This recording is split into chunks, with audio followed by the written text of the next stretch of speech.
Good morning guys, এখন বাজে ঠিক সকাল 7টা। আর 7টা থেকে আমি আমার ব্লগটা শুরু করছি। আশা করি তোমরা সবাই ভালো আছো, সুস্থ আছো, আনন্দে আছো। আমিও খুব ভালো আছি। তো সকাল সকাল ঘুম থেকে উঠে ব্যায়াম করা হয়ে গেছে, মুখ ধোয়া হয়ে গেছে। তো এবার একটু যাব, কফি খাবো। তো তার আগে তোমাদেরকে দেখায় বাইরেটা কি সুন্দর। আর আমাদের আজকে জবা গাছে প্রচুর ফুল ফুটেছে। তো চলো তোমাদেরকে একবার দেখিয়ে দিই। তো এই দেখো, ঘরের মধ্যেই এখনও আছি আমি বসে। আর এই যে আমাদের এটা হচ্ছে জবা গাছ, এখনও জবা ফুল পাড়া হয়নি।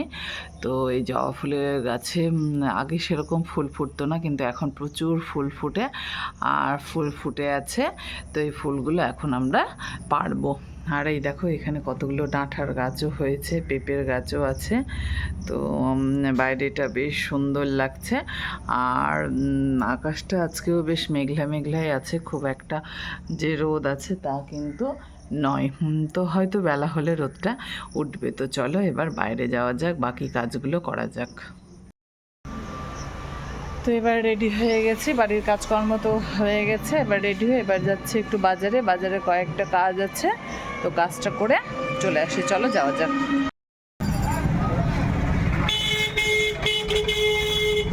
তো এই টোটোতে চেপে গেছি, তো প্রায় পৌঁছেই গেলাম। তো পৌঁছে নেমে গেলাম, নেমে গিয়ে দেখো একটা নারকেল কিনলাম।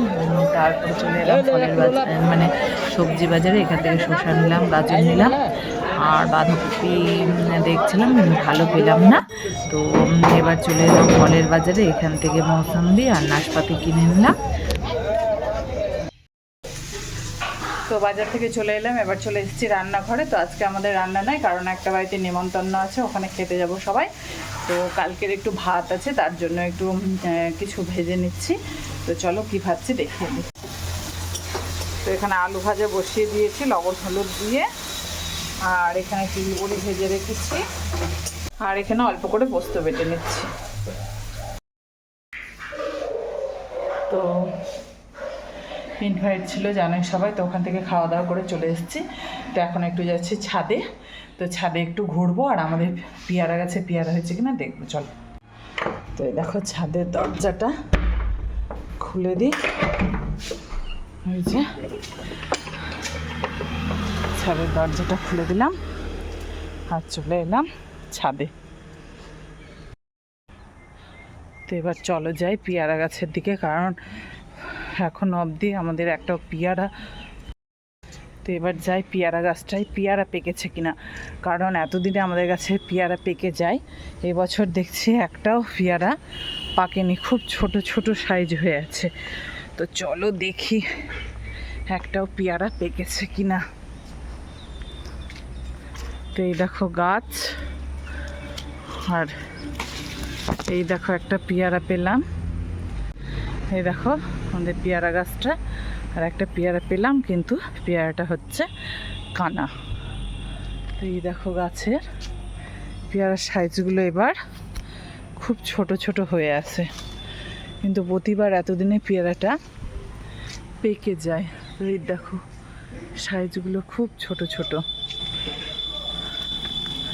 এই দেখো খুব ছোট ছোট সাইজ। তাহলে এবার পেয়ারাটা পাকতে অনেক দেরি হবে। তো চলো ছাদে একটু ঘুরে নিই, কারণ খেয়ে এসছি, এবার পেটটা ভার হয়ে আছে। তো ঘুরলে একটু হাঁটাচলা করলে একটু হজম হয়ে যাবে। তো ওই দেখো প্যান্ডেল করা আছে না বাড়িটায়, তো ওইটা বাড়িতে পৈতা ছিল। তো ওই বাড়িতে আমরা খেতে মানে ওই বাড়ির পৈতা ছিল। তো ওর খাওয়া দাওয়াটা আমাদের দুর্গা মন্দিরের সামনে হয়েছিল। ওই দেখো এই সামনে এখানে হালকা দেখা যাচ্ছে ওই যে মন্দির, তার সামনেই খাওয়া দাওয়া হলো, ওখানেই খেতে গেছিলাম। খাওয়া দাওয়া করে চলে এসেছি, এবার একটু হাঁটি করি, তাহলে শরীরটা ফ্রি হয়ে যাবে। তো এই দেখো কতদিন এত বৃষ্টি হয়েছে, আমাদের বাড়ির সামনে আম বাগানটায় প্রচুর পরিমাণে জল জমা হয়ে গেছে। এই দেখো এই দিকটাতেও জল জমা হয়ে গেছে, এদিকেও জল জমা হয়ে গেছে। তো ছাদ থেকে চলে এলাম। তো আমাদের কাছে এখনও পেয়ারা পাকেনি, দেখালামই তোমাদেরকে। আর একটু হাঁটাহাঁটি করে এলাম, এসে একটু রেস্ট নিলাম। তো রেস্ট নিয়ে এখন আমি তোমাদেরকে দেখাবো যে কিছু জিনিস দেখাবো, গিফট দেখাবো আর কি। তো আমার দিদি গেছিলো কাশ্মীর, তো সেই কাশ্মীর থেকে আমাদের সবার জন্য কি কি নিয়ে এসছে, তো সেগুলোই তোমাদেরকে দেখাবো। তো দিদি প্রচুর ড্রাই ফ্রুট এনেছিল, তো সেগুলো খেয়ে নিয়েছি। আর কি সুন্দর ছিল ড্রাই ফ্রুটগুলো, মানে একটা আলাদাই টেস্ট আর কি ওখানকার ড্রাই ফ্রুটগুলোর। তো ওগুলো সব খাওয়া হয়ে গেছে, আর কিছু আছে, তো ওগুলো আর তোমাদেরকে দেখাচ্ছি না। কিন্তু আমার পুচকির মা, তারপরে বাবা, সবার জন্য কি কি গিফট এনেছে, তো ওইগুলো নিয়ে এসছে। দেখো এই ব্যাগের মধ্যে রয়েছে, তো একটা একটা করে তোমাদেরকে দেখাচ্ছি। তো এই দেখো প্রথমে দেখাচ্ছি বাবার জিনিস। তো এই দেখো বাবার জন্য একটা টুপি নিয়ে এসছে কাশ্মীরের, এটা বাবার। তারপরে সবগুলো আগে ব্যাগ থেকে বের করে নিই।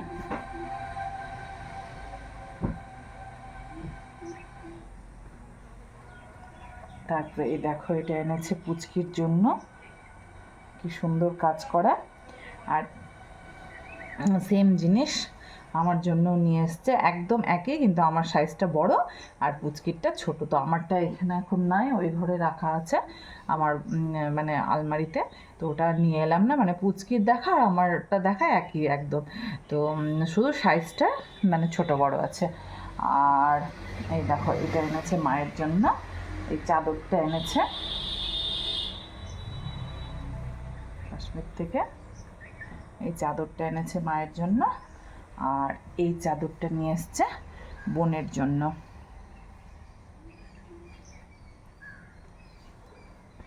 এই ছিল কাশ্মীরের গিফট। কারণ কিছুদিন আগে কাশ্মীর যাওয়ার কিছুদিন আগেই দিদিরা বেনারস গেছিলো, সেখান থেকেও প্রচুর গিফট নিয়ে এসছে। তাই কাশ্মীর থেকে মোটামুটি সবার জন্যই এনেছে। তো দেখিয়ে দিলাম কার জন্য কি এনেছে। তো আজকের ব্লগটা এই পর্যন্তই থাক। যদি কোনো কিছু ভালো লেগে থাকে তাহলে প্লিজ লাইক, কমেন্ট, শেয়ার করো। আর আমার চ্যানেলটা সাবস্ক্রাইব করতে ভুলো না। আর অল টাইম সবাই হাসি মুখে থেকো।